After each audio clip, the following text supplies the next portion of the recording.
During its more than 3/4 of a century of on-air shortwave service, PBS, the Philippine Broadcasting Service, has always been quite tenuous, even at its very best. Radio Pilipinas, the shortwave service, the voice of the Philippines, has at times been dependent upon borrowed facilities and donated equipment, sometimes quite old and sometimes no longer reliable. Here's the story now from Ray Robinson. Thanks, Jeff.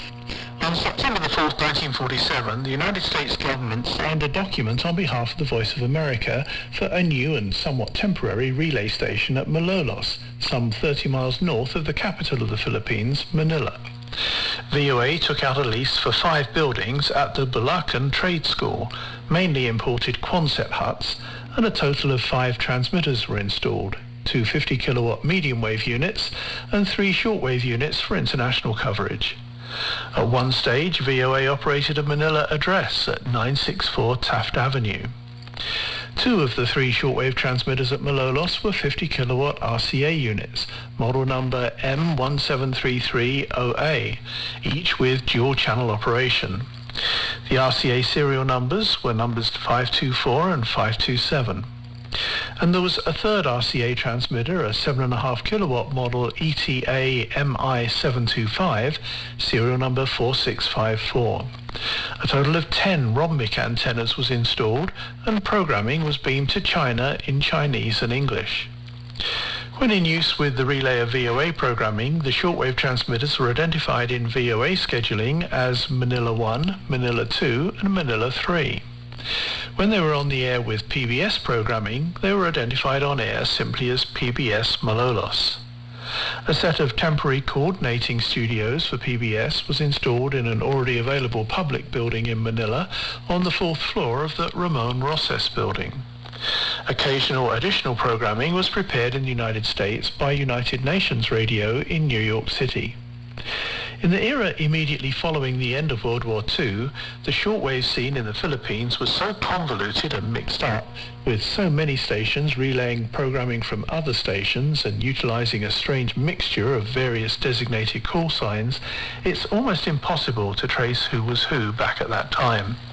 However, in fairness to the post-war Far East Broadcasting Company in Manila, it should be stated that they generally did operate their network of medium-wave and shortwave stations in conformity with their registered call signs.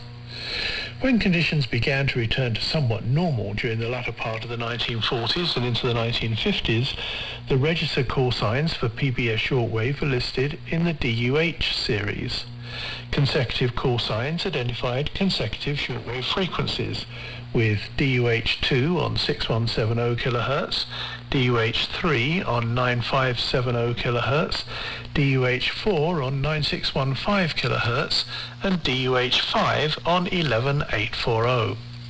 These 4 DUH call signs identified the usage of shortwave channels, as was the custom back then, not the usage of specific shortwave transmitters. The change for the initial prefix for radio station call signs in the Philippines from the K prefix to the D prefix occurred unexpectedly and without prior announcement on January the 1st, 1949. This sudden move caught the international radio world by surprise. In 1954, the powerful new Voice of America relay station at Poro Point, some 150 miles north of the national capital Manila, was taken into service on both medium wave and shortwave.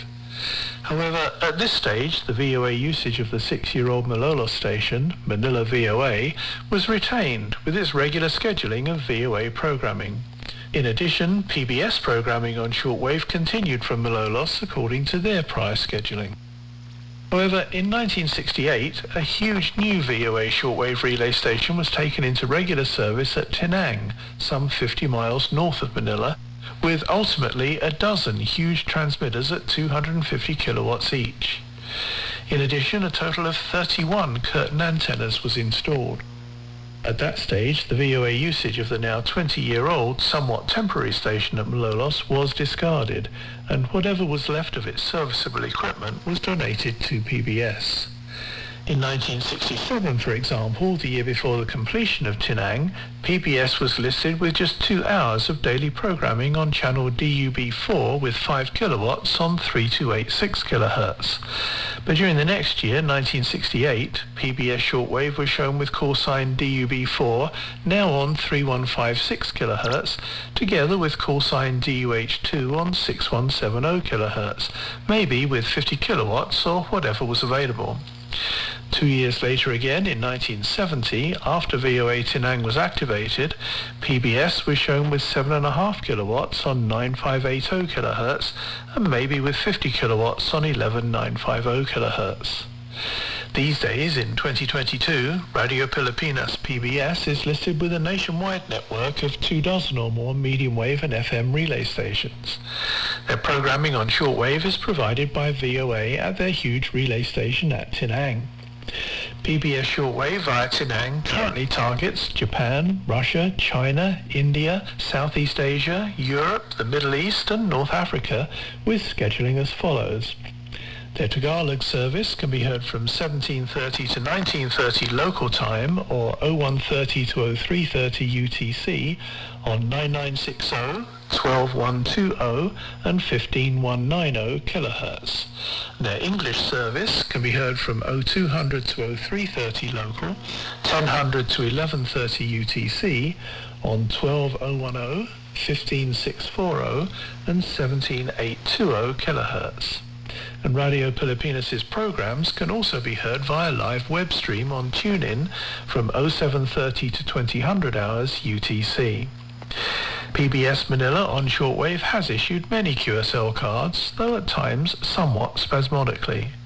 Their QSL has generally been an oversized card with handwritten details confirming reception of their programming. Back to you, Jeff. Thank you very much, Ray Robinson at KVOH in Los Angeles. Well, with all of the political